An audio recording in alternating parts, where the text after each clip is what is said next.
this is what Vlad thought, this is what Pierre thought, this is what everybody's thinking now, which is just, it's the internet.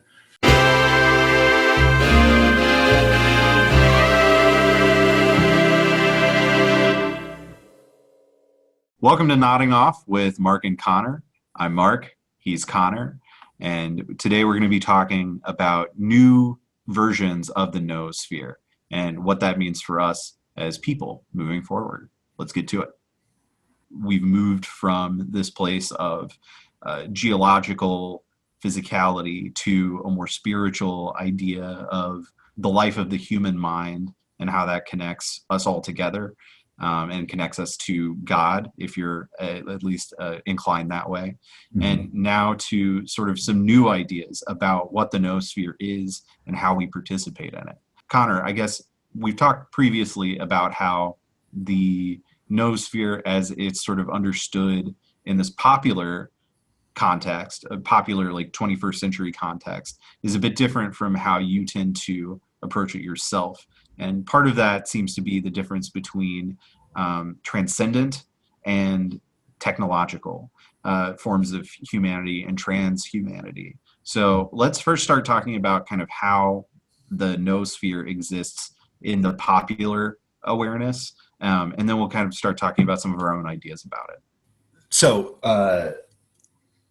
transhumanism, as technology progresses through the 20th century, gets really married into technology. Particularly, there's an American-Iranian fellow named FM 2030 who really pushes the idea of body augmentation through surgery, through building machines into the body, which eventually gets to, as the internet becomes a thing, he's very much into backing yourself up on the internet. Martine Rothblatt, Terra Sem kind of stuff, which if you want, we can talk more about. Martine, an amazing figure. But so I found that when I first started putting these ideas out on the internet, I made a video about like, what is the Noosphere? And all the comments were like, the Noosphere is the internet. Like, it's very easy to think of like, well, we have a global mind of all of us, and it's this mundane thing. It's in the wires. It's the internet, which of course so boring. I think it's boring. Yeah, I mean, sure, the internet's great and totally is this interconnectedness of human thought in some ways, but it's also heavily mediated by corporations and internet connections. And I don't know, we spend all of our time on like 3 different websites, and that's it at this point. So I feel like it's really hard to say like this is the Noosphere brought to you by Facebook, Google, right, and Microsoft. Well, and I feel like our culture shows that we understand that that's a horrifying way to look at it. You know, we're replete with warnings from Terminator to Gene Wolfe. There's a whole section about, you know, Seriaka when she's saying the robots are trying to teach us how to be human again. Right. That's what they're talking about. We know that's bad. And it's not what the original concept was. So I was trying to tackle that way back in the 7th grade. This is all just creative crap. I was in the 7th grade. I didn't know what I was talking about, but I wanted there to be this spiritual space that kind of mirrored the 3-dimensional physical space. And I felt that time was a part of that. This 4th dimension of time would be length, like length is length in space. Madeline Langdell really introduced that idea to me. And then Douglas Adams in Mostly Harmless, where he really drives home that probability is a 5th dimension that is at right angles to time. Right. And it seems like that's something that's getting borne out in quantum mechanics, right? Totally. Yeah. Well, in string theory, at least, not everybody's into it, but it's very popular right now. Although pop culture gets it wrong, which I feel like we should talk about that later. The idea of parallel universes is dangerous. Right. There's not a multiverse. there's an omniverse. And it seems like the omniverse, I know just from talking to you in the past, that seems like a really core concept to what we're talking about here. It That is. that instead of looking at possible realities as these sort of physically and I guess ontologically distinct things, we have to look at them as one thing. Exactly. Like when you look at inches in a foot, the inches aren't discrete. It's a continuum. And the same thing with time. Yesterday is not distinct from today. So the right angle of time, the width of time, or the breadth of time, however you want to go with it, you can't like go to the room next door with it. It's part of, and I believe that Roger Penrose, with his idea of a quantum consciousness or quantum mind, where the mind is smeared across several different universes, which is how we're able to imagine different outcomes because our mind is actually in universes, in a way, in universes where those different outcomes happen. It's a recognition of that. Of course, these ideas of Penrose are not that popular, but then again, Roger Penrose is the person who figured out all the math of what happens inside of a black hole. So he's not an idiot, you know? Right. Yeah. I mean, I think that there tends to be this feeling with specifically with science that there's a threshold that you reach with science, and it tends to boil things down to materialism and like kind of pure physicalism. And then when you start talking about spirituality or sort of ephemeral, non-physical phenomena in the human life, then you're getting to a place where this can't possibly be science anymore.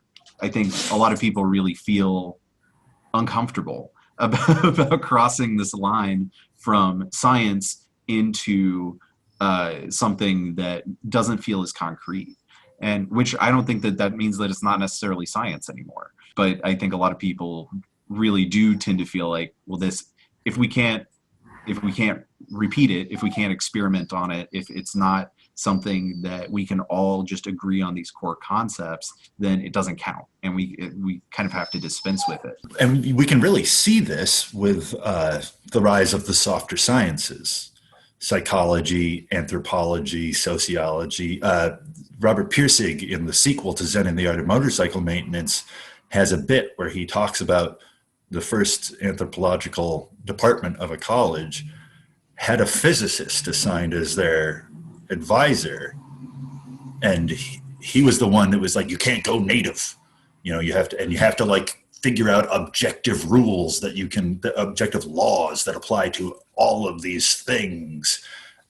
And it hamstrung those disciplines because that's just not the nature of them. Yeah. And at the same time, you were having the third Solvay Congress or whatever, and the rise of these quantum mechanics, where people were saying, you know what, hard science physics, the observer in some ways affects the observed, and these electrons aren't either waves, are particles, they're both, and it's what you're looking for that affects which one they are right now to you. Yeah, and I think that kind of relativism is really difficult for a lot of people. But I think it's also really funny that all of the sciences have their roots in philosophy. It used to only be the one thing, like, and just thinking about the world was just called philosophy. and then it got broken up in all of these different ways. And I think that it's easy to say, oh, well, this is progress, because we used to just have this one unified thing, and now we can get really granular with all of it. And granularity, that doesn't mean that something's growing or progressing or moving forward. It just means that you're taking a magnifying glass to it.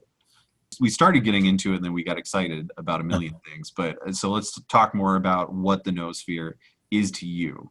Let's go to 1984.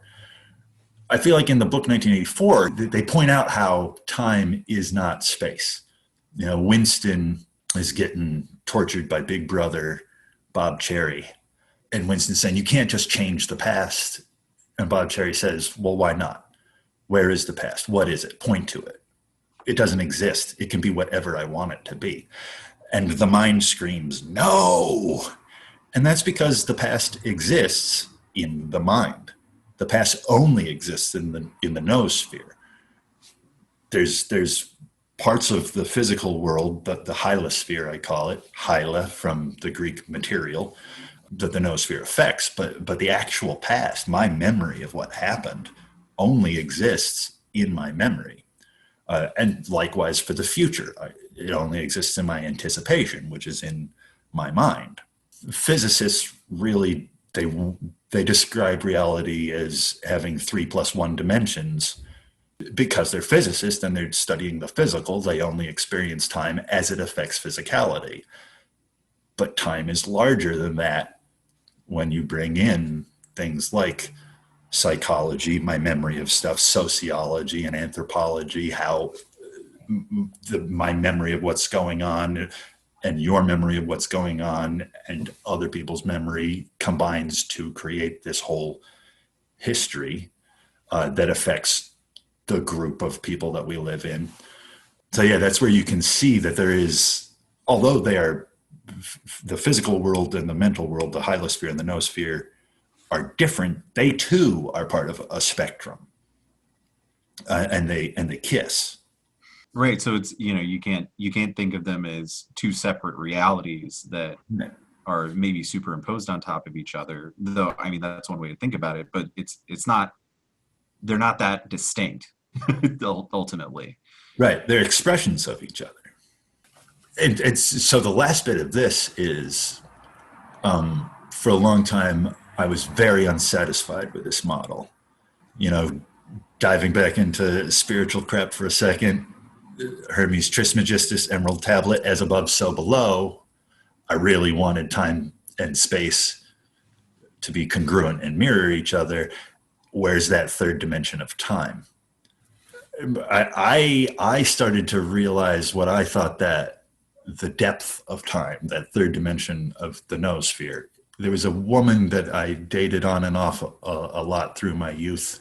We spent one wonderful day in New Paltz, and we were kissing behind a stairwell someplace in town. We broke up. 3 years later, we got back together. That lady was living in New Paltz, and she was telling me about how she worked in a bakery, and every day she would walk from her house to the bakery, and she took one particular route. One day she took a different route, and she passed this staircase that she had seen 1,000 times before, but this time she came at it from a different angle, and she could see, oh, that's the staircase where we made out that time, and it became a totally different thing for her. And for whatever reason, that got me thinking, like, oh, the meaning of it had changed. And so that is the depth of the noosphere. You start with just the skin of things. It's a staircase that in one context, it's just a staircase, whatever. It is what it is. But when she looked at it in a slightly different angle, it was not just a staircase. It was a memory of a lovely time. So would you classify that as meaning?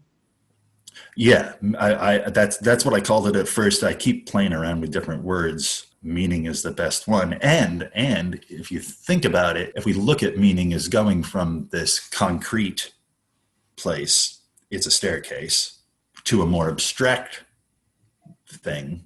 Oh, this is a staircase where I had a lovely time. So now it represents lovely times and love in general. So now this staircase, although it's a staircase, also is connected to a rubber duck that I had given her. Now the staircase and the rubber duck are part of the same symbol structure. So it's abstracted out to the point where duck and staircase are the same thing. And I feel like this dovetails in with Teilhard de Chardin's idea of the noosphere being part of this process, this evolutionary process of an intensification of information. That omega point would be where you're able to conceive of a symbol that represents everything, where everything means everything, which is kind of coming back full circle to where each thing is what it is, but you're conceiving of all things as the symbol of all things. And that is that central point. That's the middle of the noosphere. Going back to meaning as depth of the noosphere, probability being at right angles to time makes sense because it's a bunch of times put next to each other, creating a plane. And another reason why that wasn't satisfying to me is that's all concrete information. It's all just information of how I'm perceiving this physical world around me. When we add in this depth of meaning or abstraction, it seems to me that that's occurring at right angles to both of those things, that you have an object moving through time, moving through probability, but then becoming more abstract, moving upward from both of those things, or more properly, inward towards that point where everything means everything. Because of that, as concrete symbols are small, but then feed into a larger concept, that kind of creates a curving of that skin. So now we can see that the noosphere is a literal sphere.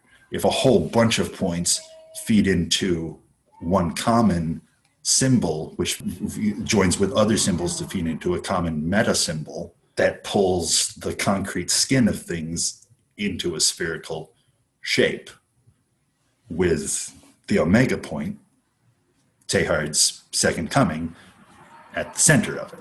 And that's the noosphere. Is there anything else that you want to say about this idea, where you're at with the noosphere, especially as it stands in opposition to a more popular version?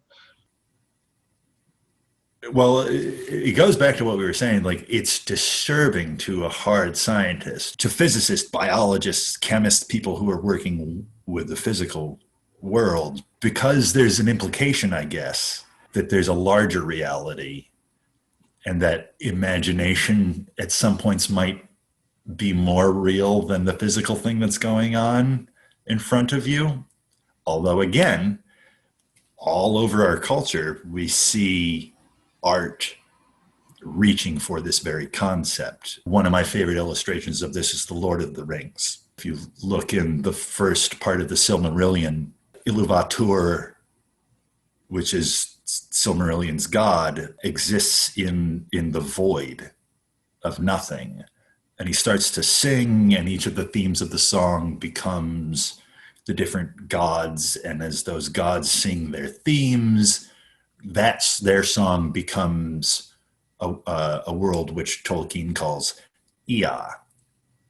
Incidentally, that also is the name of the first god ever. It's the Akkadian name of Enki, of the Sumerian Enki. But in Tolkien's legendarium, Ea literally means that which exists.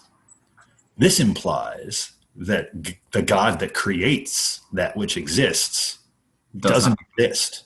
So there is this. I feel like there's this part of our culture, at least, that understands imagination is more real than the physical world.